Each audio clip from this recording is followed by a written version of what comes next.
कावरवाडीतील महिलांनी बनवलेल्या पदार्थांना प्रचंड मागणी।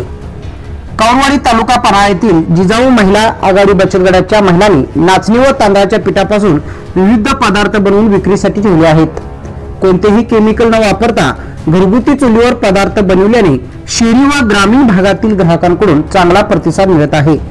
अध्यक्षा सुनीता किसन खोत, उपाध्यक्षा भारती शिवाजी गोरुले, विद्या तानाजी खोत, सचिव जयश्री बबन खोत, वर्षाराणी विजय खोत, वैशाली दीपक राबाडे, अर्चना दीपक खोत, जयश्री शिवाजी खोत, योगिता बाबासो खोत, सेवंता बंडू भवड, राधिका कृष्णा खोत, निशा बाजीराव आरडे या महिलांनी एकत्र येत जिजाऊ महिला आघाडी बचत गटाची स्थापना केली आहे। गटाच्या माध्यमातून नाचणी व तांदळाच्या पदार्थापासून हांडी पापड, खुरुड्या, साल पापडी, उडीद,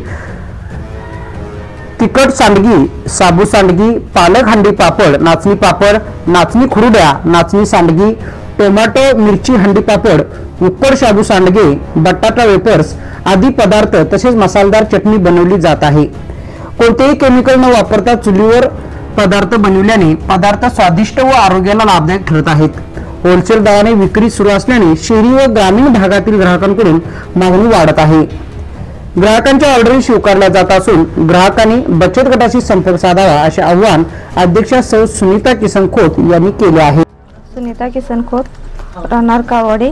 अंडे पुकड्या 200 रुपये, खुरुड्या 250 रुपये, तिखट सांडगे 300 रुपये, शाबू सांडगे 250 रुपये, साल पापड 350 रुपये।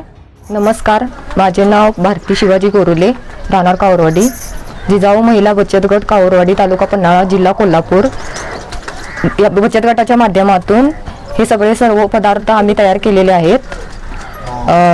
हंडी पापड, खुरुड्या, तिखट सांडगे, शाबू सांडगे, साल पापड अशी अनेक वेगवेगळ्या प्रकारचे पदार्थ आम्ही तयार केलेले आहेत। इथल्या ग्रामीण परिसरात आम्हाला या पदार्थांची भरपूर मागणी झालेली आहे।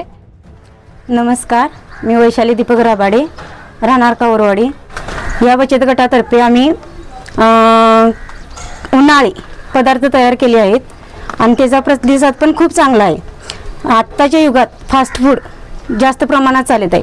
ह्याच्यात आम्ही बिना केमिकल अगदी साध्या पद्धतीनं गावठी आणि चुलीवर आम्ही हे सगळे पदार्थ तयार केलेले आहेत आणि ह्याचा प्रतिसाद पण खूप चांगला आहे आणि तुम्हाला बिना केमिकलचे साध्या पद्धतीनं चुलीवरचं खायला पण सोपं आणि चांगलं, आरोग्य हानिकारक नाही।